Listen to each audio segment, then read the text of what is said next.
Yo, what is up, everybody, and welcome to the channel. If you're new here, I'm guessing most of you are. My name's Thomas. I will be producing basketball content over here. And yeah, starting off today, I have a lot planned. Starting off today, 22 NBA season, kind of like just daily updates, kind of what's going on in the season. On Sundays, today, we're going to have the top performances of the week. That's what we got here today.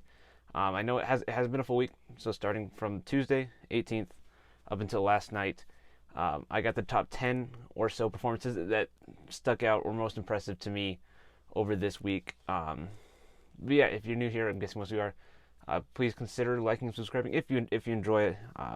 But yeah, let's go ahead and get into this. I got 5 honorable mentions that just wanted to throw out here.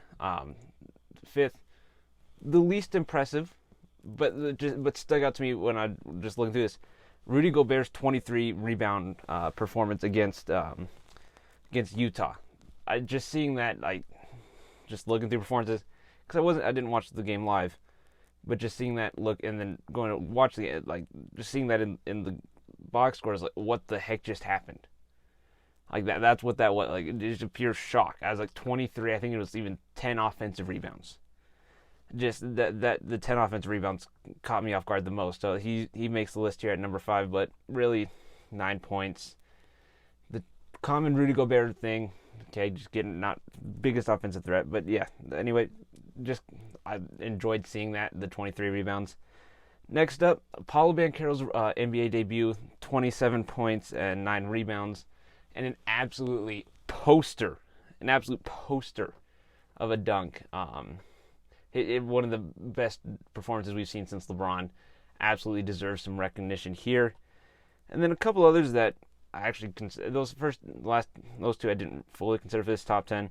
But yeah, Jonas Valanciunas, his performance against Charlotte, 30 points, 17 rebounds, again caught me off guard. I didn't expect Jonas to drop 30 points in a game anytime soon, especially considering how talented that lineup is. So seeing him drop 30 was absolutely impressive to me. So he makes this list here of honorable mentions. James Harden's 31 points in the close loss to Milwaukee. The near triple double, almost the first triple double of the year. That makes the honorable mentions list. And probably what was the toughest decision for me was between this number 11 right here, Steph Curry's 33 point performance versus the Lakers opening night. Along with 7 assists and 6 rebounds. Eventually, I just left him off in place of we'll get to number 10, but it's either way. With any of these ones in here, I do whatever. But starting off with my actual number 10, and that was Luka Doncic's performance last night versus the Memphis Grizzlies. 32 points, 10 assists, 7 rebounds, in an absolute demolition of the Memphis Grizzlies. I had some questions about both teams a little bit, which get more into a later video. But Dallas just choked a lead away against Phoenix, and then Memphis they had won all their games, but weren't necessarily great wins, and that just added to the questions about Memphis last night. But the Mavericks came in, dominated. Those jerseys looked sick. The jerseys they were wearing, everything looked fantastic. Luka absolutely. The first half, he had like 20-something points in this, like midway through the second quarter. Absolutely dominated. Had to throw him in here at number 10. At number 9, Nikola Jokic's triple double versus the Golden State Warriors on October. I think that'd be Friday. They had 26 points, 12 rebounds, 10 assists.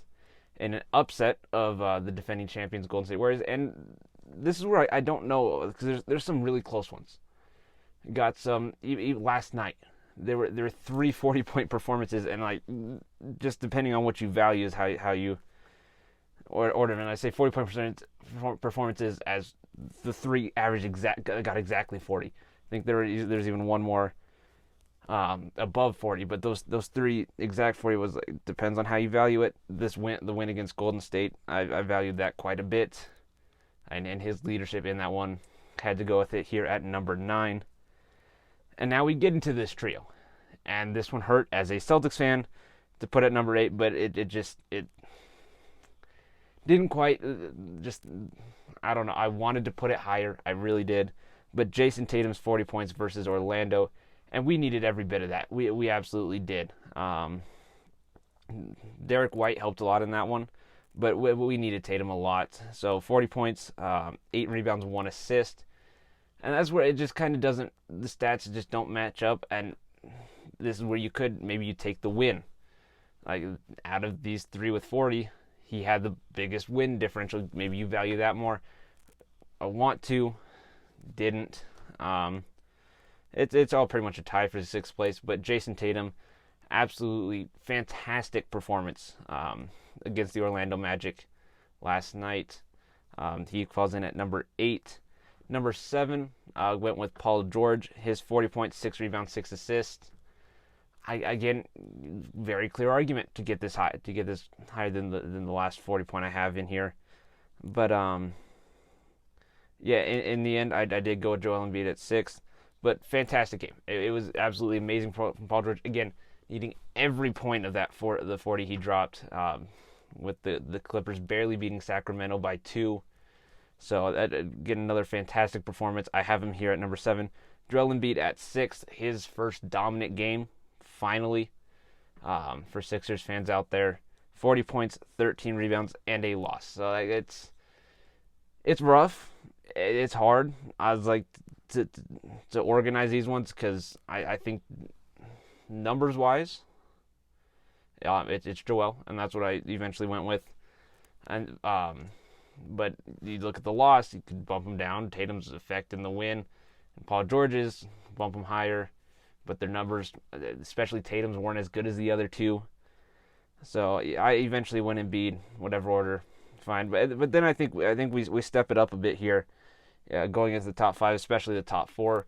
DeMar DeRozan's 37-point, 9-assist night against Miami. Their opening game of the year. Absolutely amazing. Seeing DeMar DeRozan still being able to play at this high of a level where he's doubted by everyone since he left Toronto, it's amazing. He is a fantastic player. He's playing at an All-NBA level through 2 games. It is 3 games now. It's 3 games now for the Bulls. But if he continues this pace, even slightly less, playing at an All-NBA level, All-Star caliber, he's looked fantastic, including that game. The 9 assists really stand out to me for this one. Not just the 37 points, the 9 assists, because that's, for me, and on a Bulls team where you're missing your number 2 for that game, getting the 9 assists, very impressive there. So DeRozan falls in here at number 5.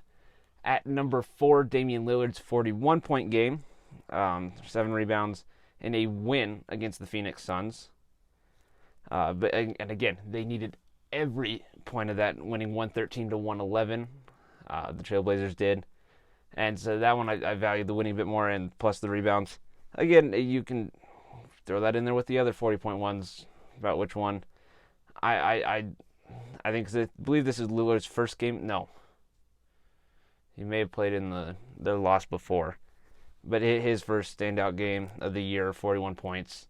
Absolutely dominated. Yeah, he did play completely blanked on that. But and a comeback win versus Phoenix. Putting that one, the comeback win, ahead of these other ones. Damian Lillard at number 4. Then number 3, the first triple-double of the year, recorded by Pascal Siakam. 37 points, 12 rebounds, 11 assists. Unfortunately, in a loss to Brooklyn, but a very close game. 105-109 was the final score of that one. Battling back and forth. I think the Raptors have a very successful year with Pascal and the absolute talent, the depth of talent on that team. They look fantastic. And Pascal Siakam, the first triple double of the year, got to give it to him, especially as a man that doesn't normally get triple doubles. Fantastic performance from Pascal Siakam. And then the top 2, I think in a very clear order. Number 2, Giannis Antetokounmpo's 44 points last night versus Houston. 44 points, 12 rebounds, and 3 assists. It's just Giannis. I was like, that is the dominance that we have seen from Giannis. That's what it was scoring, just getting up to 44 points, even making 2 of 3 threes. Made 2 threes in a game. He's the best player in the world.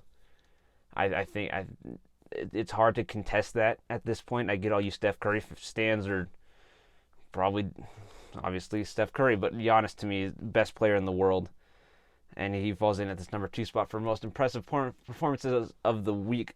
Gosh, I can't speak. Only topped by Ja Morant's 49-point, 8-assist performance and 2 blocks against the Houston Rockets on the 21st. It's the best performance of the year. It is the best we have seen an NBA player play this year. So clearly, it is the number 1 performance of this week. And Ja Morant, depending on Memphis' success and consistent play, injuries as well, could see him. He has a legitimate shot at the MVP. He has a legitimate shot, just as long as he stays healthy. I think if he stays healthy, he will be in the conversation towards the end of the year. And dang near 50-point performances absolutely will not hurt. But anyway, those are my top 10-ish performances of the week. But yeah, if you enjoyed, please leave a like, subscribe. I'll see y'all tomorrow. Adios.